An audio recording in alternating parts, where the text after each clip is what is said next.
Should I manual swap other people's cars?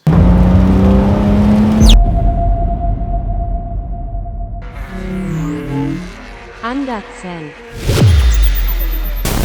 What's going on, you guys? Welcome back to channel Anderson. Today I'm gonna spend a little time getting this thing some love before we start on a few other projects we got going.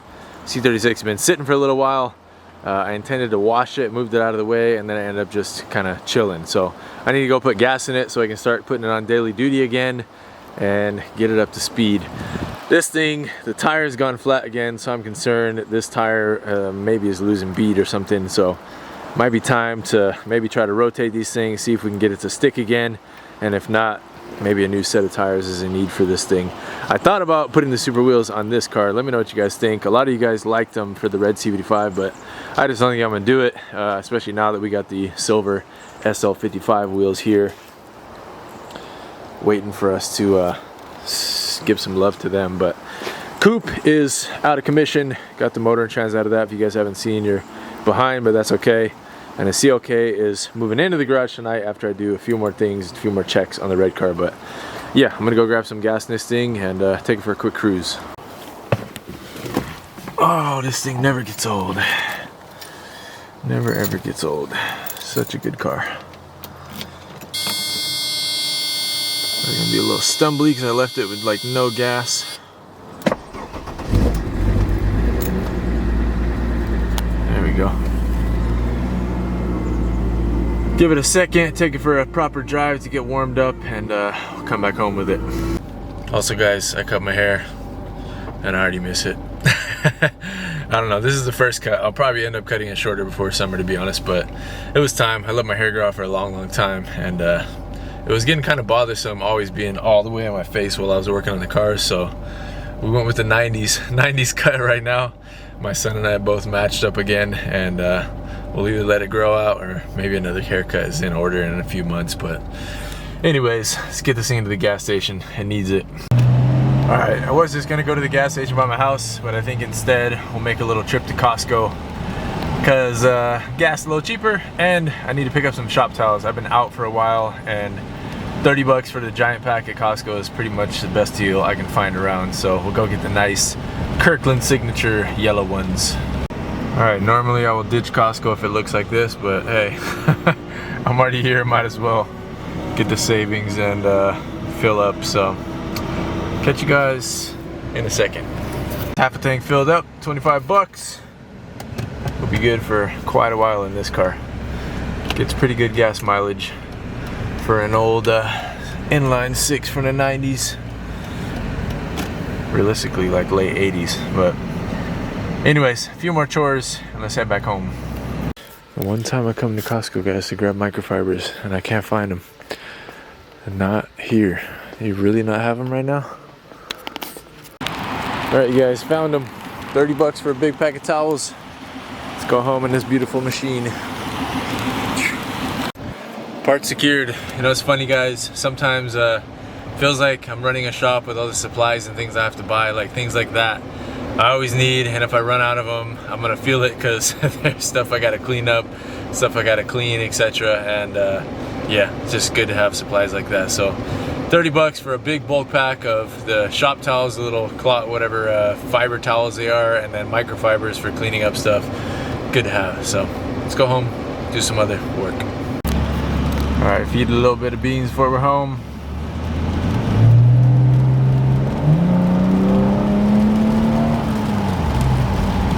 Feels good. All right, next nice day, I promise we'll wash you and take you out for a nice drive. This needs some maintenance too. We got to get on it. I've been slacking, but it needs simple things like flex disc, oil change, transmission change, or not transmission, well, maybe transmission change, springtime, if we do decide to manual swap it then, but yeah, we'll get back to this thing for sure. Catch you in the garage later with this thing. Alright guys, got one little job to do on the red C55 and then we're getting out of here and getting started on the focal point of today's video. I'm going to check the shifter again, just check that everything has stayed tight on the linkage, and then pull it out of the garage. The bolt that was supposed to take me 5 minutes, guys. Oh my god, this thing just put up like an hour-long fight. Nylock nut failed stuck on it. Tried everything, heat, penetrating oil. Oh my god, it took me forever. CLK is supposed to be in the garage already. And I'm sitting here with this. This is for the shifter linkage. I went to tighten it down because I could tell it was a tiny bit loose, and I just wanted to tighten it down. Tightened it down, kept spinning. I was like, oh, what is going on? Tried to take it off, spinning. Well, needless to say, going to the hardware store tomorrow, I'm picking out a different setup instead of this. And I am not using nylock washers down there anymore. I have, or nylock nuts, sorry. I have my Nordlock nuts from Bellmetric that I will use instead with just a regular nut, maybe double nut, but sheesh. Alright you guys, next night we are back with some bolts. Jeez man, I did not expect to spend a whole hour getting one stuck nylock nut off of the shift linkage. Times like those, guys, it happens with cars, but it's always when you least expect it, and it seems like it's always on the job that's supposed to take 30 seconds. But new bolts, I'm going to see if I can use a regular hex bolt on these and get this thing buttoned up so I can get out of the garage and get the CLK in here, and then we can have a quick conversation before I end out this video. Alright guys, well, we're finally done here. I ended up finding, actually, I went to the store and got all those bolts and everything. And then last minute, I ended up looking at my supply. I think these are off of the E420. I have so many factory bolts from all the manual swaps left over that I always go searching anytime I need something. And one of these bolts, probably these are for, I don't know what these would be for the E420. Maybe the transmission mount, something like that. But these were literally like a perfect fit in the little 10mm bore on the bottom of the shifter. So use those, use some Nordlock washers from Bellmetric, and a couple nuts to lock on the end as well. And now, finally got just how I wanted things. Not going to go into 5th and 6th unless I press on the clutch pedal. But anyways, 1st, 2nd, 3rd, 4th, and hardly any wiggle room in the center. So totally good. Good for now, and now I got to take this thing for a rip. Alright guys, back on the ground. I'm going to take this for a quick test drive. Sorry, GoPro does not do well at night, and I can't really hold this camera and shift at the same time, so I'll bring you guys along. Main thing I'm testing out, so for those who've been following along, we did figure out I had a bad clutch master cylinder, and it just wasn't working, and that's why we couldn't get the pedal to spring back up. Now the pedal is working absolutely fine, perfect as it should. But I did notice on our first drive after we fixed that, when I was accelerating under high RPM or at high RPM and trying to shift, it seemed like the clutch pedal was slow to come back up. But I needed to drive it more to be sure that's what I was feeling, and then I wasn't just like not fully depressing the clutch and then trying to shift, because that can happen if you don't get it into gear properly and you're not all the way flat on the clutch pedal. That's happened to me in my Silver CB5 before, like if I miss shift or do something weird with my foot on accident, because these pedals have a long travel and you have to depress them like all the way to get them to really shift properly. So I need to test it more before I chalk it up to like an actual issue. If it is something, then that means something's going on with either the lines, or at worst case scenario it would be related to the slave cylinder, which fingers crossed it is not, and fingers crossed it was just me being brand new to driving this car and not really being familiar with the feel of the 260 millimeter Kangaroo Steam clutch kit yet. Alright guys, got this thing started up. I did just clear the codes, but it's not really making a difference. It must be a hard code of some kind. What I did see was for fuel pressure sensor and for the EGR. Josh is going to double check on the tune. It should be tuned out, we believe, but we'll double check, or he will double check. And then the fuel pressure sensor, it could be from the fuel sender. I'll have to take a look at that at some point, but the car runs absolutely smooth, so I don't know. It could just need a hard reset with the codes using actual DOS instead of just the scan tool, but I don't know. We'll keep an eye on it. I'll let you guys know. Holy crap, guys. I wish I could be recording and shifting at the same time. Yo! I just did like a 1st, 2nd, 3rd, and this thing hooks. Like clutch grabs hard. Okay, I think I was just not shifting it correctly, guys. I was getting used to it. It's a weird combination because like I'm so used to how modified the silver CVT5 is and the cooler work shifter and all that stuff. So this is like an odd combination of like almost stock but a better clutch and flywheel. Oh my god, you guys, that felt so good. I can't wait to throw this same setup in the silver CVT5. It needs it for sure. Wow, I'm impressed. I am impressed. That felt amazing. All right, well, you guys can't see a thing out here, but guess what that means? How good that thing just ripped. Driving it to work tomorrow. This thing is going in the garage. We have some crazy stuff being prepared for it. Actually, already ready for it. Taking it to the next stage, and it's all gonna happen in here. Need some wiring, and we're getting a little spicy upgrades soon.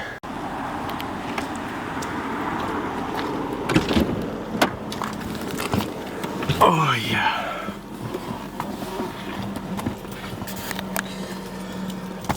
This thing with a, man, I swear, driving the red car right now, this thing with a 6-speed and that 260 kit, I don't know guys, it might have to happen at some point.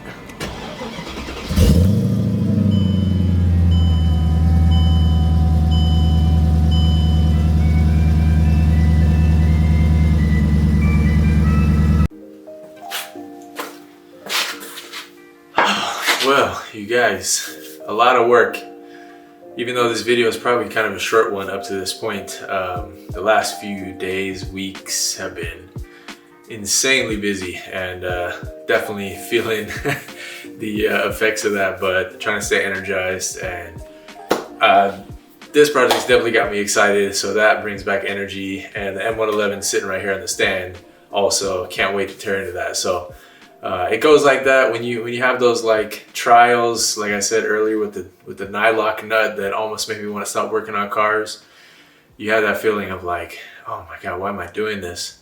But when you get those victories and that drive that I just took in the red CVT5, totally reinvigorated my spark for that car, that build, and everything I got going on. So I hope you guys enjoyed a little catch up with the C36. Some of you guys are asking about it.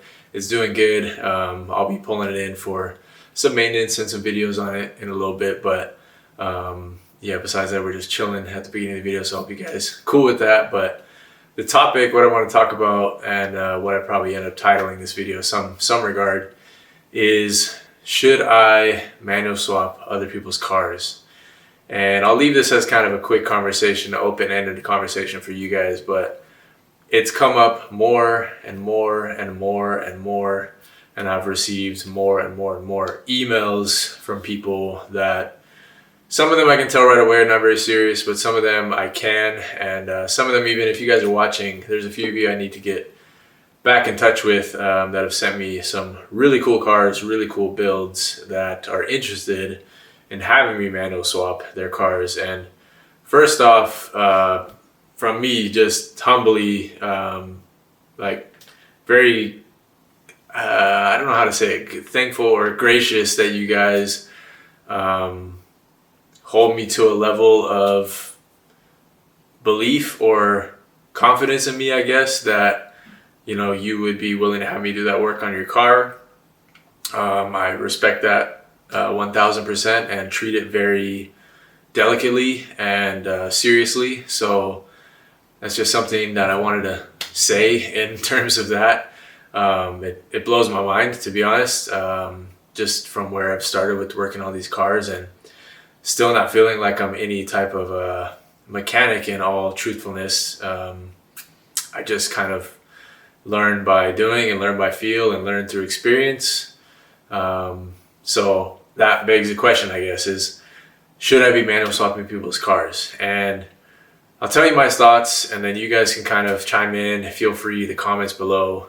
But the first thing I think about is, of course I know I can do it. I'm confident in myself in that regard, even though I said, you know, I don't see myself as a mechanic. I know I can do it. I've done it 3 times now with the help of my stepdad, Mike. I can do it on my own. It would take longer, obviously, not being 2 people working on it and going at it. And Mike's such a fantastic, I would label him as a mechanic, if anything, or just a great fixer of all things. But we've gotten pretty good at it, pretty efficient, and definitely know that we could be doing that for other people's cars. And the feeling I have right after that is it's just a lot of responsibility, liability, and I don't have a shop. And that is a tough thing to think about doing without a legit shop, without a legit, like, ASE certified mechanic, this and that. Like, I have a business license, I have LLC, but it's under, automotive content and media. It's not, I'm not an ASE certified shop by any means in this humble 2-car garage. So, I don't have a whole lot to say about it, I guess, but it's just been weighing on my mind more and more, and there's been more and more people that are asking. And I guess when it comes down to it, like, a shop, I ran the numbers with other buddies of mine, Mercedes techs, and just asked them realistically, if we were looking at, let's put it at a book time, an actual book time of what a dealership would charge to do this. Now, granted, a dealership would never say yes to doing a manual swap on a car like this or a car like CVT5s or anything else really. Even a car that came manual from them, a C320, from back in the day, 203 chassis or a C300 204 chassis. You came to the dealer, you had all the parts, and you told them you wanted to convert it to manual. I don't even think they would do it then. So they're definitely not going to do it to a car that never came factory manual.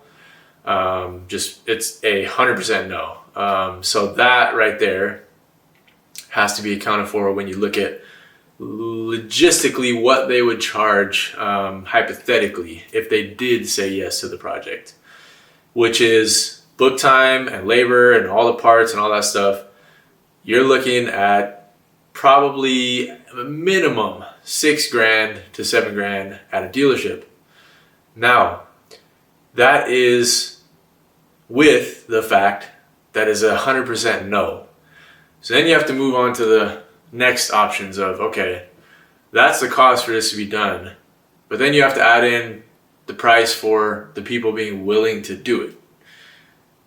I'm sure there's shops out there that would probably take it on. There's enough guidance out there, like I'm sure my videos, other videos that people have done, or other information you can find online for manual swapping these cars.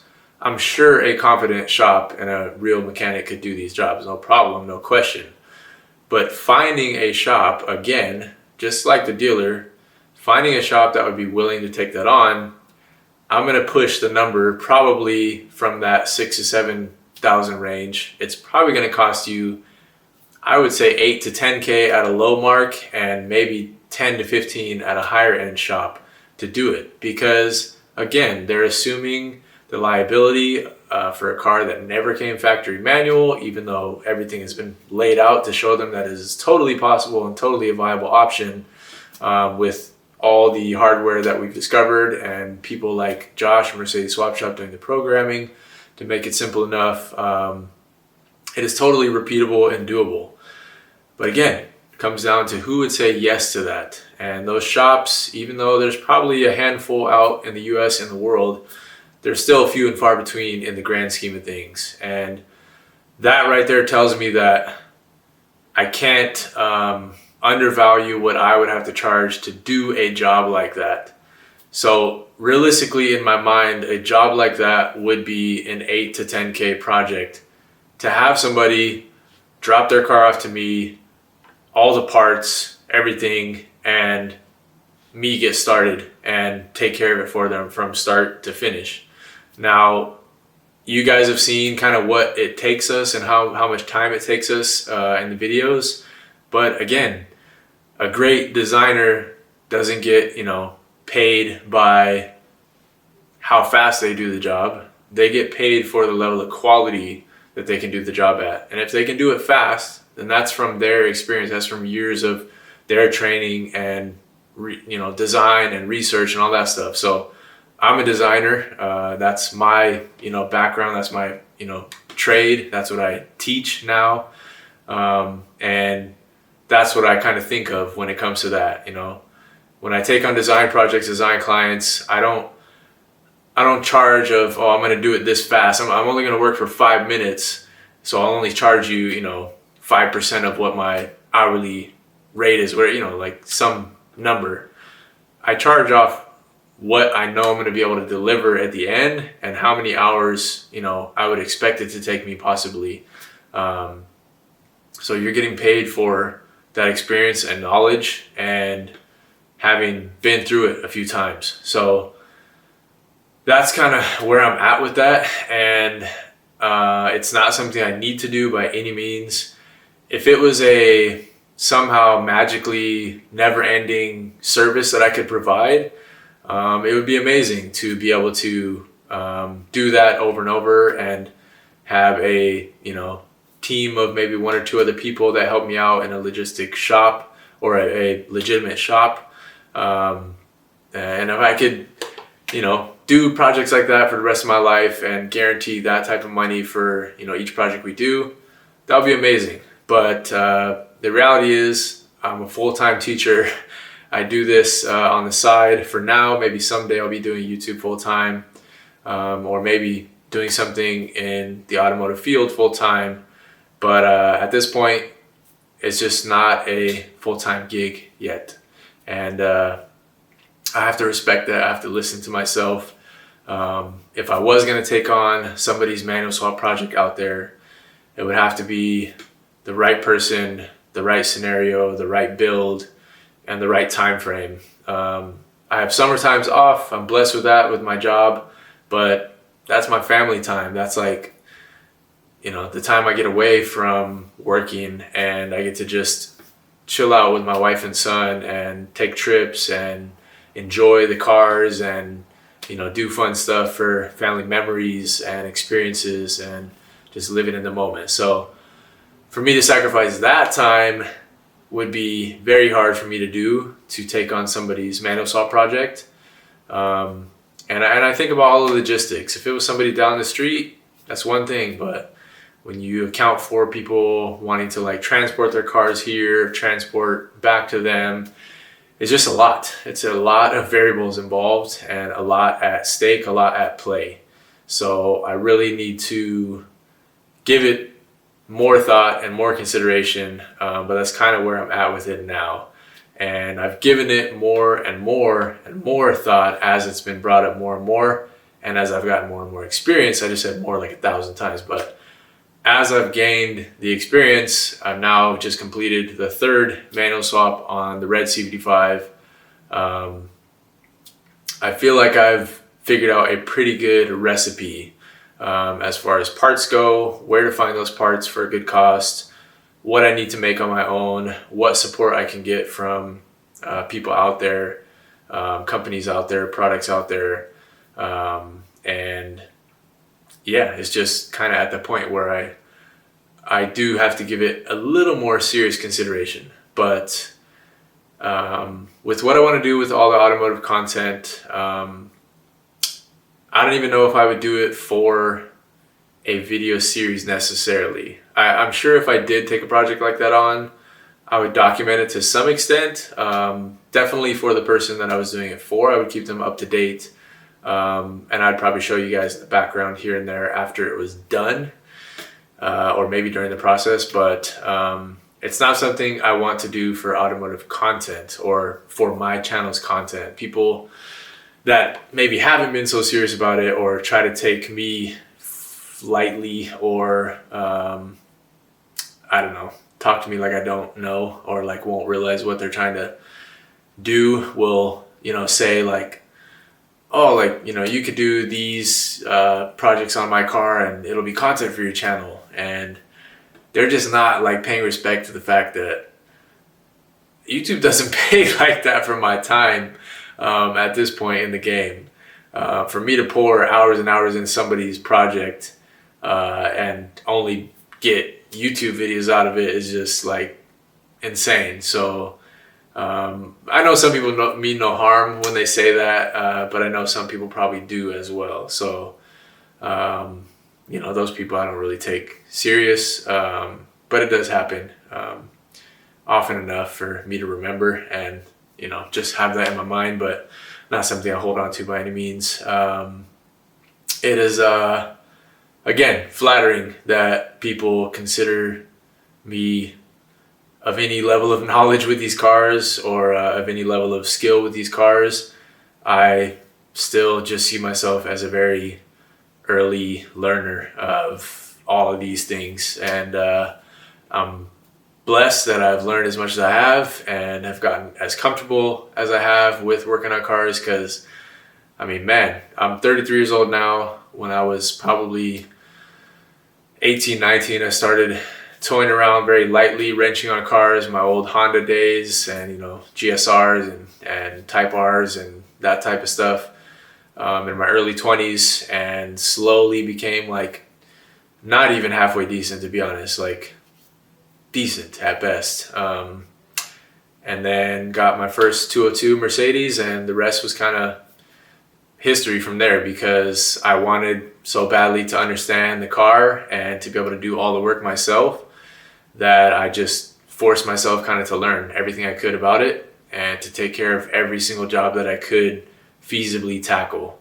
And there were even some jobs that I felt like I couldn't at that time that I look back at now and I'm like, those are so easy, but I was just not in the know yet and not confident enough yet to take some of those things on. So to have that level of confidence and comfortability now is super cool, and it's exciting because even a project like this M111K that's sitting right here, you guys can't really see, but this is my first engine swap project on any car ever. I've pulled the engine now on a car with the red CVT5. I've pulled many transmissions, not only Mercedes, but other cars in the past, and done all kinds of stuff like that. But the 190 project is really the first time I consider myself ever truly building a car.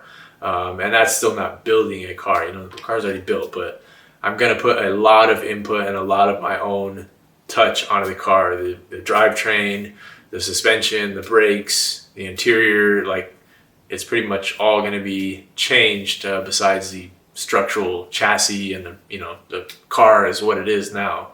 So after that, I think I know that I will most likely reach a whole new level of comfortability, and I'm very excited for that because it opens the doors of other possible builds like that and other possible swaps. There's all kinds of things I would love to do, like a wagon build or a truck build or this and that, using different Mercedes drivetrains that I'm familiar with. So the road is endless, and that's one of the things I love about cars in general. That's my favorite thing about life, is learning, and the endlessness of learning is really what keeps me going as far as motivation of all things.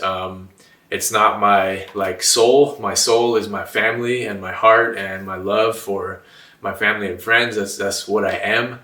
But the thing that motivates me, that energizes me to do more and more, is that endless quest for learning and experiences. So getting to experience that with cars is just awesome. And I think that's really all I wanted to talk about here. But I hope you guys understand. I hope you guys took a minute to maybe listen to that, and hopefully it was easily digestible. And I don't sound like an asshole by any means. I'm not trying to at all. I'm just trying to put my thoughts out there and lay all of my kind of ideas and things that have been on my mind in place here. So that's it. That's all I really got to say. I appreciate all of you guys so much, 1000%. This channel has been such a fun endeavor in my life, and has really just kept me youthful and kept me engaged and kept me on my toes, in combination with all the other things in life, obviously. And it's got so many cool facets to it to experience.